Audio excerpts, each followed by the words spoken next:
Anduve en varias bandas de rock, todas bajo ese perfil de rock. Y al final, en la banda que más dilaté, anduve como más de 15 años en esa banda, pero ya ahí fui como vocalista.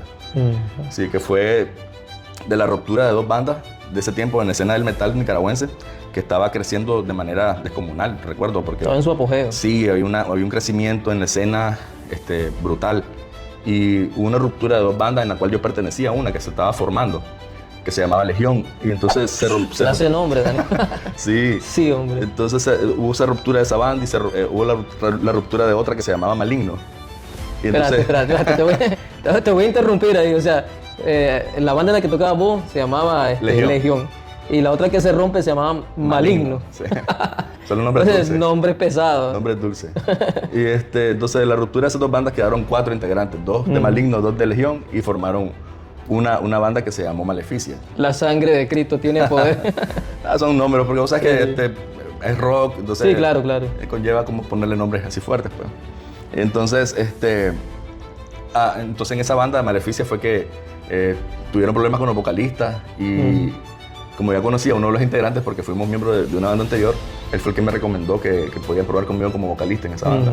Y pues al final fui, audicioné y le gustó y quedé por más de 15 años, fíjate, en esa banda. Hablando de ese ámbito, pues por lo que normalmente nosotros conocemos de manera, digamos, ¿cómo te diría la palabra? Es decir, cuando hay una banda de rock, uno se imagine inmediatamente, esos brothers están con el diablo, esa gente está metida en brujerías, ese grupo de personas está en drogas, en vicios, etcétera.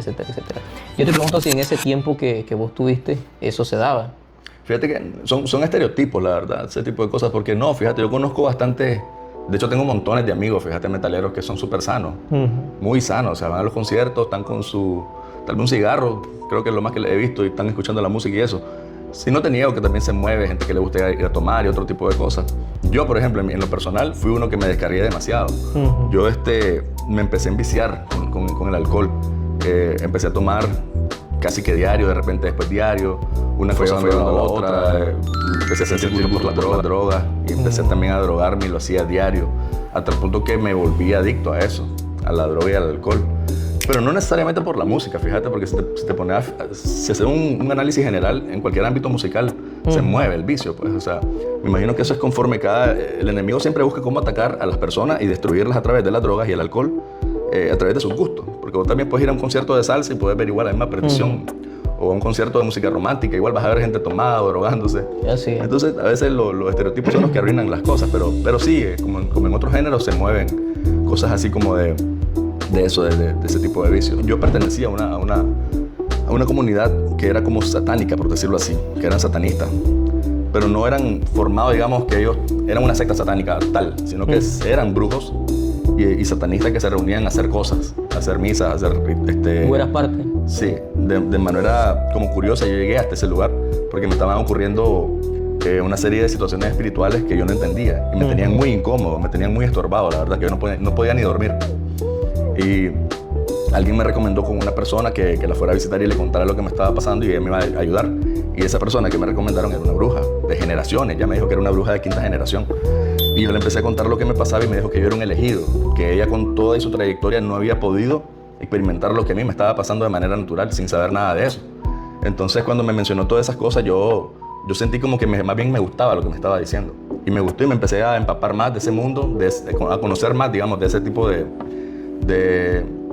religión, porque al final yo siempre he dicho que el satanismo, la brujería es como una religión, porque adoran a un dios, hacen misas, hacen rituales, hacen ayunos a Satanás, para que sepa.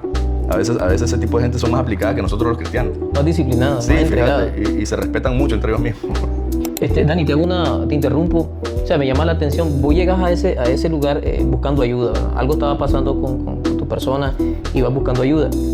Esta persona te da unas palabras que más bien, vos me decís, te motivaron, como que, o sea, te dijo que eras como un elegido, como una persona, pero ¿para qué? O sea, cuando esa persona te dice, vos sos un elegido, ¿qué entendiste vos en ese momento?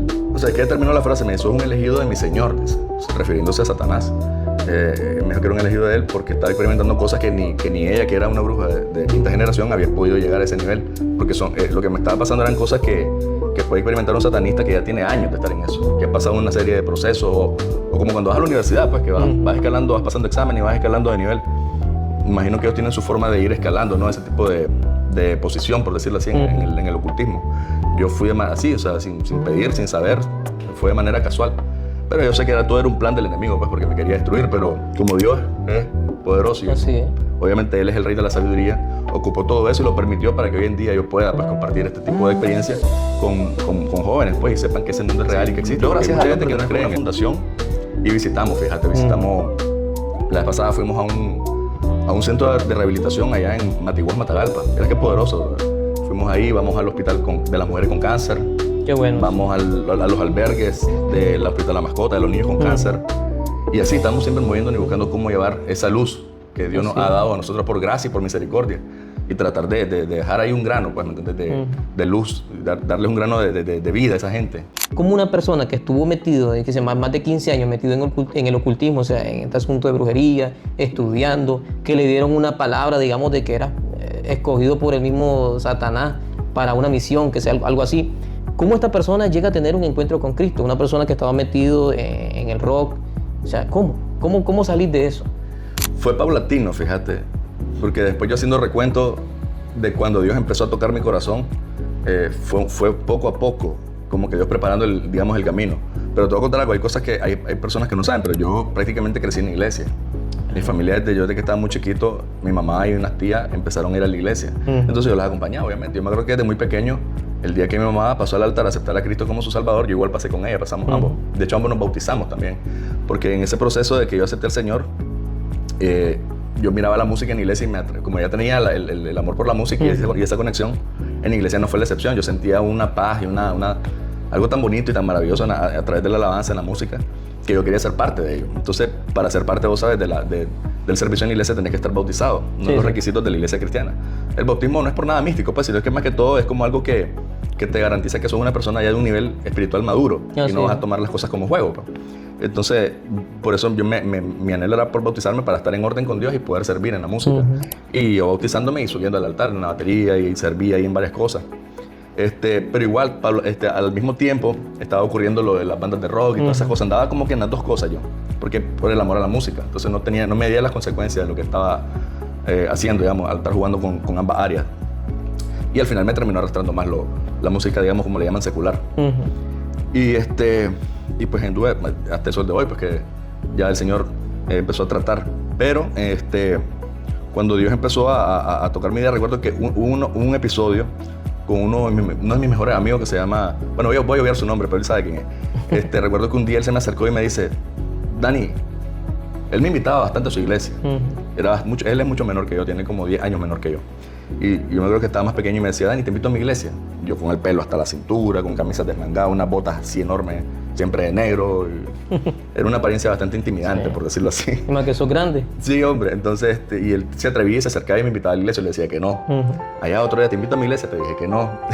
Allá como era la tercera o cuarta ocasión que me invitó y le dije que no, pero ya con un poquito un tono más odioso. Un poco más hostil. Entonces, yo recuerdo que él se alejó un poco porque yo me volteo. Jesús te ama. Y mira, ese Jesús te ama. Entonces te lo digo, también es frío. Yo me acuerdo que yo humanamente le quería contestar feo, pero no pude. Me quedé enllavado, me encerré. Fíjate que me encerré en el carro, lo tenía hacia la palma mi carro ese día. Me monté al carro, me encerré en el carro y empecé a llorar, fíjate. Yo no entendía por qué estaba llorando. Y aquel Jesús te ama me rebotaba en la cabeza. Jesús te ama, Jesús te ama, Jesús te ama. Y yo sé, ¿qué me está pasando? ¿Por qué estoy llorando? Yo estaba...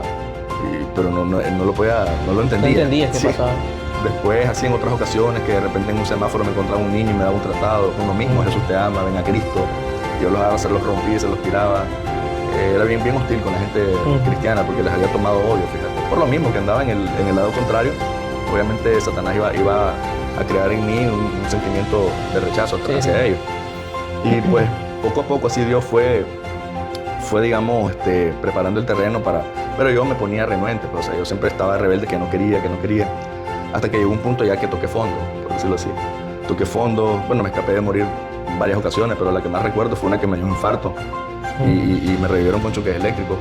Cuando después desperté, porque estuve inconsciente una semana casi, y el médico que me llegó a ver me dice, ¿sabes por qué te revivimos con choques eléctricos? Me dice, un poquito menos la contás. Yo bien intoxicado con drogas y alcohol, que recuerdo que pasé 2 semanas sin parar. Yo creo que casi ni dormía, o sea, dormía muy poco y me levantaba a seguir. Y llegó un momento que, sé que cuando van a operar a alguien, lo anestesian y te están operando y uno lo sentí. Entonces el pecado hace lo mismo en uno, te anestesia, te duerme y empezás a hacer cosas de las cuales uno por eso se arrepiente. Y recuerdo que cometí una serie de actos que como digo yo, soy un psicópata, las haría. Ahora que las veo ya con mi mente, digamos, limpia y renovada en Dios, soy un psicópata, las haría. Y ese acto, yo ya no tenía control sobre mí, sobre mis acciones, y era algo que me tenía como anestesiado, digamos, tanto pecado en mi vida me tenía anestesiado. Esos actos que cometí permitieron que yo fuera para la cárcel. Y estando en la cárcel fue que yo tuve el encuentro con Dios. Y pues paradójicamente, estando preso, fui libre.